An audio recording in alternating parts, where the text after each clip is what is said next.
नमो भगवते वासुदेवाय। आप सभी भक्तों को मेरी ओर से राम राम। सभी भक्तों को देव उठानी एकादशी की हार्दिक शुभकामनाएं। आइए भक्तों, देव उठानी एकादशी की कथा सुनते हैं। एक बार भगवान विष्णु से लक्ष्मी जी ने आग्रह के भाव से कहा, हे भगवान, आप दिन रात जागते हैं लेकिन एक बार सोते हैं तो फिर लाखों करोड़ों वर्षों के लिए सो जाते हैं। उस समय समस्त चराचर का नाश भी कर डालते हैं, इसलिए आप नियम से विश्राम किया कीजिए। आपके ऐसा करने से मुझे भी कुछ समय आराम तो मिलेगा। लक्ष्मी जी की बात भगवान को उचित लगी। उन्होंने कहा कि तुम ठीक कहती हो, मेरे सोने से सभी देवों खासकर तुम्हें कष्ट होता है। तुम्हें मेरी सेवा के लिए वक्त नहीं मिलता, इसलिए आज से मैं हर वर्ष 4 मास वर्षा ऋतु में शयन किया करूँगा। मेरी यह निंद्रा अल्प निंद्रा और प्रलयकालीन महानिंद्रा कहलाएगी। यह मेरी अल्प निंद्रा मेरे भक्तों के लिए परम मंगलकारी होगी। इस दौरान जो भी भक्त मेरे शयन की भावना कर मेरी सेवा करेंगे, मैं उनके घर तुम्हारे समेत निवास करूँगा। देव उठनी एकादशी का व्रत काफ़ी महत्वपूर्ण और फलदायक माना जाता है। हर साल कार्तिक मास के शुक्ल पक्ष तिथि पर देव उठनी एकादशी का व्रत रखा जाता है। इस दिन भगवान श्री हरि विष्णु अपनी निंद्रा से जाग जाते हैं। इस साल 23 नवंबर के दिन देव उठनी एकादशी का व्रत रखा जाएगा। यही एकादशी का व्रत बिना कथा पाठ किए अधूरा माना जाता है। देव उठनी एकादशी की कथा अवश्य सुननी या पढ़नी चाहिए, तभी पूर्ण फल की प्राप्ति होती है। ये कथा सुनते हैं। एक राजा था जिसके राज्य में संपूर्ण जनता एकादशी का व्रत करती थी। ऐसे में इस दिन हर किसी को भी अन्न देने की मनाही होती थी। एक बार एकादशी के दिन किसी दूसरे राज्य का कोई व्यक्ति उस राजा के दरबार में नौकरी मांगने आया। राजा ने व्यक्ति से कहा कि तुम्हें इस राज्य में नौकरी तो मिल जाएगी, लेकिन एक शर्त है कि एकादशी के दिन यहाँ अन्न नहीं मिलेगा। राजा की बात सुनकर व्यक्ति को पहले तो आश्चर्य हुआ, लेकिन नौकरी के लालच में उसने राजा की बात मान ली। जिसके बाद एकादशी आने पर उसने भी व्रत रखते हुए केवल फलाहार किया, लेकिन उस व्यक्ति से भूखा नहीं रहा जा रहा था। उसने राजा से कहा कि उसे खाने के लिए अन्न दिया जाए, क्योंकि फल से उसका पेट नहीं भरता, अन्यथा वह भूख से मरे जा रहे थे।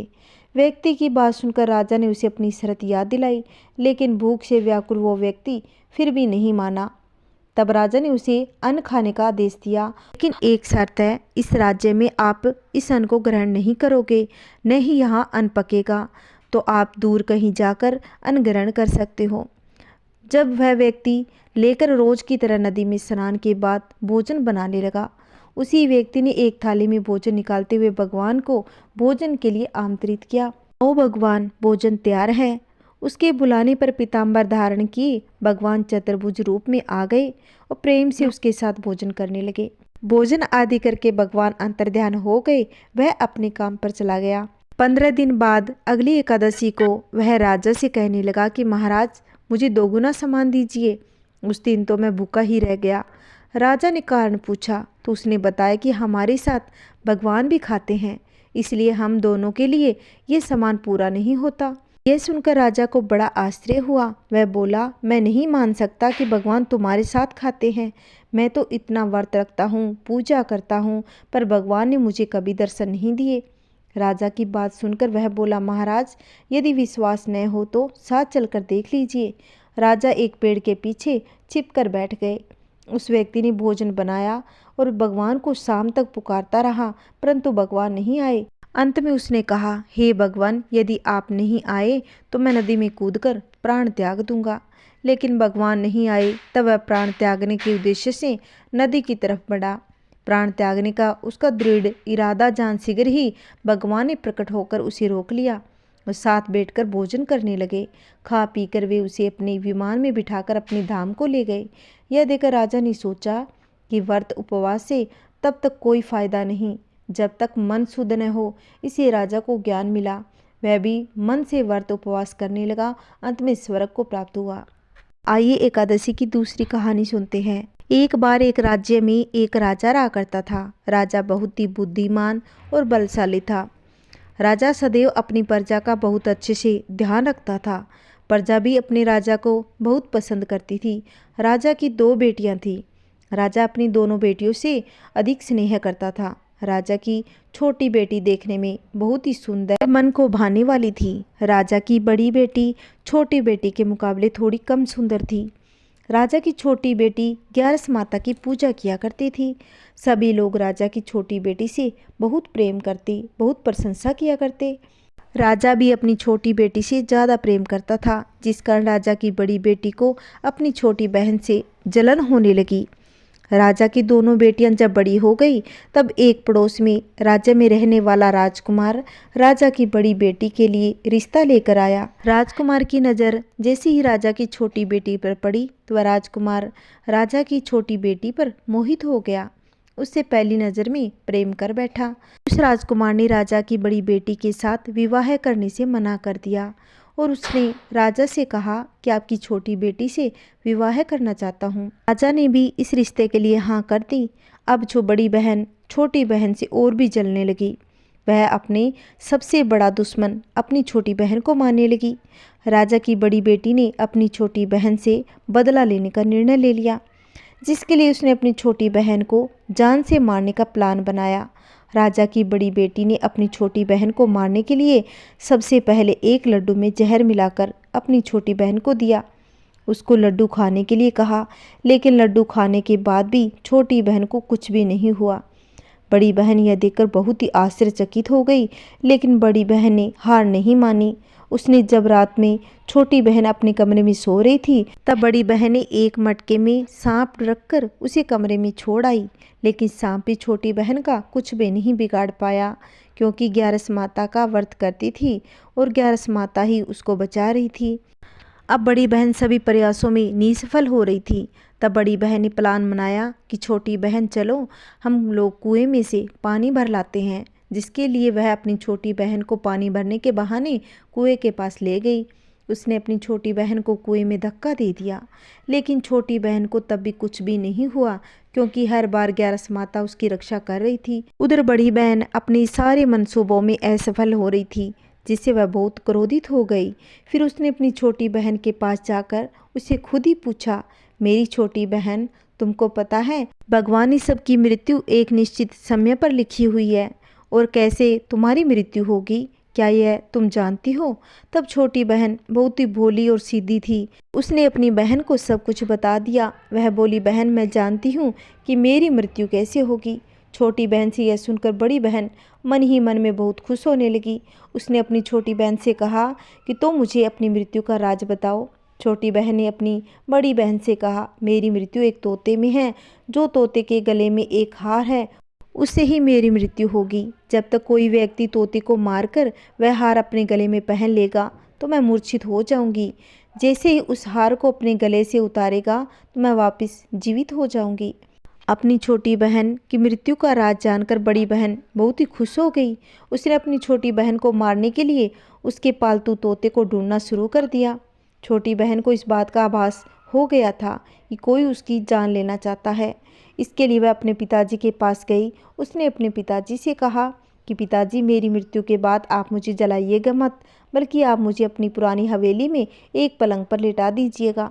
अपनी छोटी लड़की की यह बात सुनकर राजा बहुत आश्चर्य में पड़ गया। राजा ने अपनी बेटी से कहा कि बेटी, ऐसा सब क्यों कह रही हो? तब राजा की छोटी बेटी ने अपने पिता से कहा, पिताजी, समय किसी के लिए नहीं रुका। अब क्या हो जाए किसी को कुछ पता नहीं। फिर राजा ने अपनी छोटी बेटी से कहा, तुम ऐसी बातें क्यों कर रही हो? 2-3 दिन के बाद तुम्हारा विवाह है। लेकिन छोटी बेटी ने अपने पिताजी को ऐसा करने पर मजबूर कर दिया और उसने वचन लिया। राजा ने भी अपनी छोटी बेटी की बात स्वीकार कर ली और 2-3 दिनों के बाद जब शादी का समय आ गया, तब राजकुमार बारात लेकर राजा के घर आया। राजकुमार और राजा की छोटी बेटी का विवाह शुरू हो गया। जैसे ही राजा की छोटी बेटी राजकुमार के साथ फेरे लेने लगी, तो उसकी बड़ी बहन अपनी छोटी बहन के कमरे में जाकर उसके तोते को पकड़ लिया और उसको जान से मार दिया। तोते की गले में जो हार था, उसने अपने गले में धारण कर लिया। उधर छोटी बहन 3.5 फेरे ले पाती और वहीं पर बेहोश होकर गिर गई।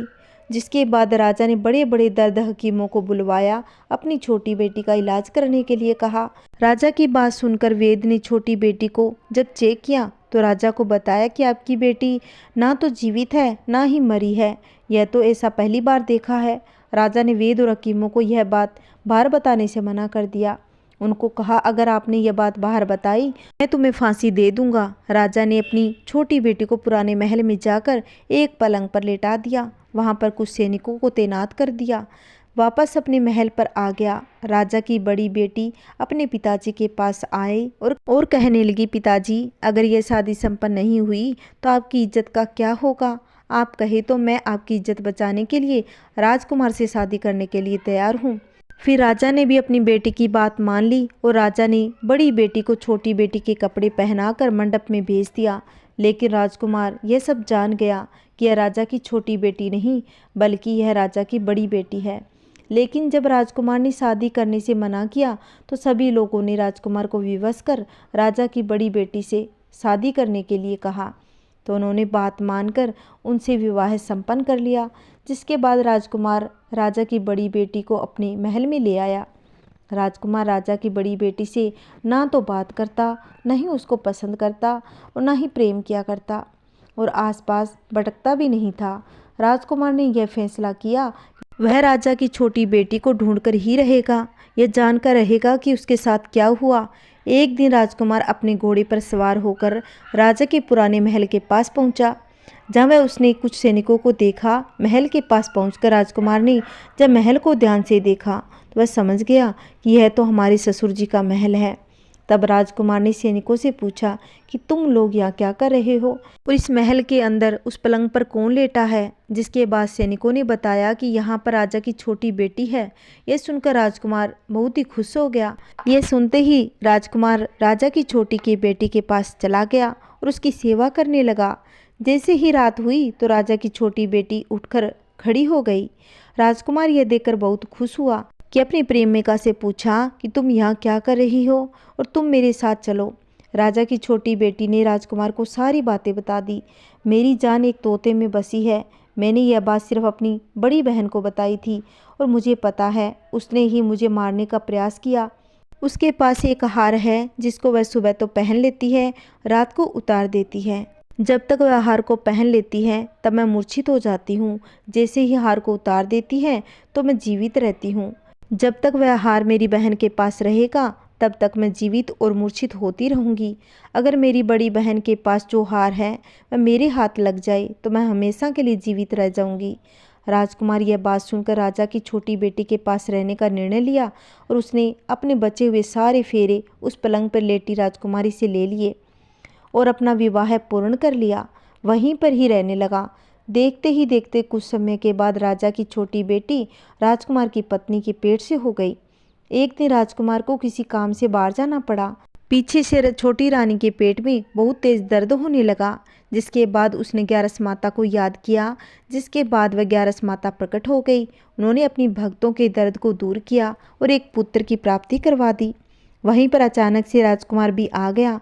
राजकुमार ने ग्यारस माता को देखा तो वह आश्चर्य में पड़ गया। उसने तुरंत माता को प्रणाम किया और ग्यारस माता ने राजकुमार से कहा, जब तुम्हारा यह बच्चा 5 वर्ष का हो जाए तुम अपनी पत्नी का हार लाकर डाल देना।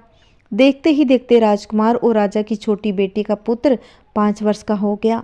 तो राजकुमार अपने बेटे से कहने लगा कि बेटा, मैं कुछ काम से बाहर जा रहा हूँ, तू अपनी माता का ध्यान रखना। इतना कहकर वह चला गया। राजा को बाहर निकलता देख बड़ी बहन के सैनिक देख लेते हैं और बड़ी बहन को जाकर सारी बातें बता देते हैं। जिसके बाद बड़ी बहन अपनी छोटी बहन के पुत्र को वहाँ से उठवा लेती है, उसको मरवा देती है। छोटी बेटी के पुत्र के 2 टुकड़े कर देती है। पहला टुकड़ा चक्की के पास छुपा देती है, दूसरा टुकड़ा अपनी पलंग के नीचे। अब यह सब ग्यारस माता देख रही थी। ग्यारस माता भिखारी का रूप लेकर आई और एक भिखारी का रूप रखकर बड़ी बहन के पास चली गई। जिसके बाद वहाँ पर भिक्षा मांगने लगी। बड़ी बहन अपने सैनिकों से कहने लगी कि जाकर भिक्षा दो। लेकिन जैसे ही नौकर ग्यारस माता को भिक्षा देने गए तो माता उन्हें मना कर देती है और कहने लगी, मैं तुम्हारी भिक्षा महारानी से ही लूँगी।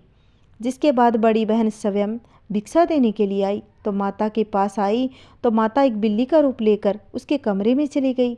वहाँ पर छोटी बेटी के पुत्र के 2 टुकड़े को आपस में जोड़ देती है, उसे जीवित कर देती है और उसे वहाँ से ले जाती है। राजकुमार अपने बेटे को लेकर अपनी पत्नी के पास आया। उसे कहने लगा, तुम इसका ध्यान रखना। अगर तुम इस बच्चे का अच्छे से ध्यान रखोगी तो मैं तुमसे बात करूँगा। एक दिन राजकुमार अपने बच्चे से कहने लगा, तुम अपनी मासी से उनके गले का हार मांग लेना। जिसके बाद राजकुमार का लड़का अपनी मासी के पास आया और कहने लगा, मासी, मुझे तुम्हारा हार चाहिए जो तुमने गले में पहन रखा है। यह सुनते ही पहले तो वह क्रोधित हो गई। उसको याद आया कि राजकुमार ने कहा था, अगर मैं इस बच्चे का ध्यान रखूंगी तो ये मुझसे बात करेंगे और मुझसे प्रेम करेंगे। इसके कारण वह हार उस बच्चे को कुछ नहीं कहती और वह हार दे देती है। वह तुरंत हार को लेकर अपने पिताजी को दे देता है। तभी राजकुमार अपने बेटे को लेकर वहाँ से जाने लगा। अपनी पत्नी से कहने लगा, तुम हमारे लिए खाना बना के रखना, मैं शाम को आकर तुम्हारे साथ खाना खाऊंगा। वह अपने बेटे को लेकर वहाँ से चला गया। राजकुमार राजा के पास आकर राजा को सारी बातें बता देता है। राजा अपनी बड़ी बेटी की यह करतूत सुनकर बड़ा ही क्रोध हुआ और अपनी परवरिश पर दोष लगाने लगा। राजकुमार को अपनी छोटी बेटी के साथ रहने का आदेश दिया। जैसे ग्यारस माता ने उस छोटी बेटी की लाज बचाई, वैसे सबकी रखना। कहानी कहते, कहानी सुनाते सब परिवार पर अपनी कृपा बनाए रखना। आइए भक्तों, ग्यारस माता की आरती सुनते हैं। ओम जय एकादशी माता, ओम जय एकादशी माता।